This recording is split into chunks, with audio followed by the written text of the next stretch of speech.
ಇವತ್ತಿನ ಸುಹಾಸಿನಿ ಕಾರ್ಯಕ್ರಮಕ್ಕೆ ಮತ್ತೆ ಸ್ವಾಗತ. ಗೃಹ ರಕ್ಷಕ ದಳ ಸಿಬ್ಬಂದಿ, ಮಹಿಳಾ ಸಿಬ್ಬಂದಿ ನಮ್ಮ ಜೊತೆ ಇದ್ದಾರೆ. ಸೊ ನಾ ಹೇಳಿದೆ ಬರೀ ರಕ್ಷಣಾತ್ಮಕ ತರಬೇತಿ ಮಾತ್ರ ಅಲ್ಲಿರೋಲ್ಲ, ಅದ್ರ ಜೊತೆಗೆ ಯೋಗ ಆಮೇಲೆ ಕಂಪ್ಯೂಟರ್ ತರಬೇತಿಗಳನ್ನು ಕೂಡ ಕೊಡ್ತಾರೆ. ಬನ್ನಿ ಇವ್ರನ್ನ ಕೇಳೋಣ. ಕಂಪ್ಯೂಟರ್ ತರಬೇತಿ ಪಡೆದಿರುವಂತಹ ಕೆಲ ಮಹಿಳಾ ಸಿಬ್ಬಂದಿ ನಮ್ಮ ಜೊತೆ ಇದ್ದಾರೆ. ಸೊ ನಿಮ್ಮ ಹೆಸರು? ನನ್ನ ಹೆಸರು ಸುಮಾ ಅಂತ, ನಂದಿಲ್ಲೆ ಘಟಕದಿಂದ ಬಂದಿರೋದು. ನನಗೆ ಕಂಪ್ಯೂಟರ್ ಕಲಿಬೇಕಂತ ತುಂಬ ಆಸೆ ಆಯಿತು. ಆದರೆ ಮಾಮೂಲಿ ಪಬ್ಲಿಕ್ಕಾಗಿ ಕಲಿಬೇಕಂದ್ರೆ 4,000 ಬರೀ ಬೇಸಿಕ್ ಮಾತ್ರ 4,000 ಕೊಡಬೇಕಾಗುತ್ತೆ. ಆದರೆ ನಾನು ಗೃಹರಕ್ಷಕ ದಳ ಸೇರಿದ ಮೇಲೆ ನಮಗೆ ಉಚಿತವಾಗಿ ಹೇಳ್ಕೊಟ್ಟಿದ್ದಾರೆ. ನಾನು ಗೃಹರಕ್ಷಕ ದಳಗೆ ನಾನು ಟ್ರಾಫಿಕಲ್ಲಿ ಡ್ಯೂಟಿ ಮಾಡ್ತಾಯಿದ್ದೀನಿ.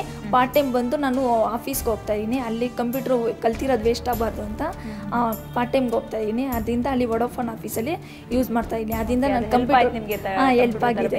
ಹೌದು, ನನಗೆ ತುಂಬ ಹೆಲ್ಪ್ ಆಗಿದೆ. ತುಂಬ ಥ್ಯಾಂಕ್ಸ್. ವನಿತಾ ಅಂತೇಳಿ ನಂದಿಲ್ಲೆ ಯೂನಿಟಿಂದ ಬಂದಿರೋದು. ನಮಗೆ ಕಂಪ್ಯೂಟರ್ ಜೊತೆಗೆ ಯೋಗಾಸನ ಅದು ಹೇಳ್ಕೊಡ್ತಾರೆ. ಯೋಗಾಸನ ಮಾಡೋದ್ರಿಂದ ನಾವು ಆಕ್ಟಿವ್ ಆಗಿರ್ತೀವಿ ಮತ್ತು ಆರೋಗ್ಯವಾಗೂ ಇರ್ತೀವಿ. ಓಕೆ, ಅವ್ರ ಹೆಸರು? ನನ್ನ ಹೆಸರು ಆಶಾ ಅಂತ, ನಂದಿಲ್ಲೆ ಘಟಕದಲ್ಲಿ ಇದ್ದೀನಿ. ನಾನು ಟ್ರಾಫಿಕ್ ಡ್ಯೂಟಿ ಮಾಡ್ತಾ ಇದ್ದೀನಿ. ಸೊ ಹೆಂಗ ಅನಿಸುತ್ತೆ ನಿಮಗೆ ಗೃಹರಕ್ಷಕ ದಳ ಸೇರ್ಕೊಂಡ್ಮೇಲೆ? ತುಂಬ ಖುಷಿ ಇದೆ, ತುಂಬ ಖುಷಿ ಇದೆ. ಎಲ್ಲ ಪೊಲೀಸ್ ಅಂತಲೇ ಐಡೆಂಟಿಫೈ ಮಾಡ್ತಾರೆ. ಅದರಿಂದ ತುಂಬ ಖುಷಿ ಸಿಗುತ್ತೆ, ಒಂದು ರೆಸ್ಪೆಕ್ಟ್ ಸಿಗುತ್ತೆ ನಮಗೆ. ಇದರಲ್ಲಿ ನಮ್ಮ ಡಿಪಾರ್ಟ್ಮೆಂಟಲ್ಲಿ ತುಂಬ ಕೋರ್ಸಸ್ ಇರ್ತವೆ. ಅವರು ದುಡ್ಡು ನಮಗೆ ಹಣ ಪೇ ಮಾಡಿ ಅವ್ರು ನಮ್ಗೆ ಕಲಿಸ್ಕೊಡ್ತಾರೆ. ಓಕೆ, ನಿಮ್ಮ ಹೆಸರೇನು? ನನ್ನ ಹೆಸರು ಶೋಭಾ ಅಂತ. ಮೊದಲು ನಾನು ಗಾರ್ಮೆಂಟ್ಸಲ್ಲಿ ಕೆಲಸ ಮಾಡ್ತಾಯಿದ್ದೆ.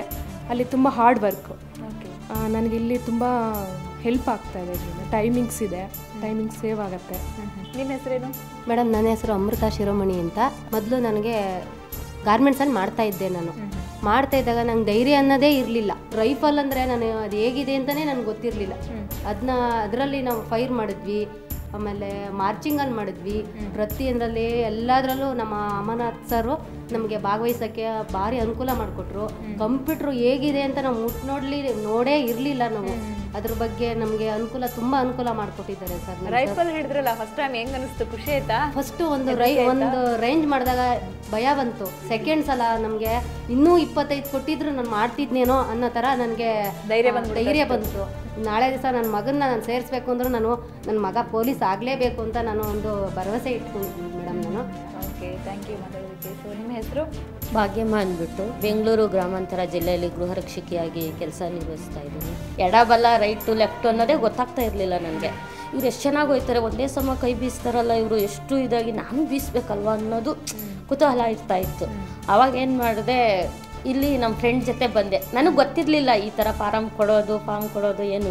ಧೂಳು ರಸ್ತೆ ಮಧ್ಯೆ ಅದು ಸುಮಾರು ಕೆಲಸ, ನಿಮಗೆ ಕಷ್ಟ ಆಗುತ್ತಾ ಅಂತ ಕೇಳಿದೆ. ಧೂಳು ಮಾಮೂಲಿ ಇದ್ದೇ ಇರುತ್ತೆ. ಈಗ ಪೊಲೀಸರು ಮಾಡ್ತಾರೆ, ಮಾಸ್ಕ್ ಹಾಕ್ಕೋತೀವಿ.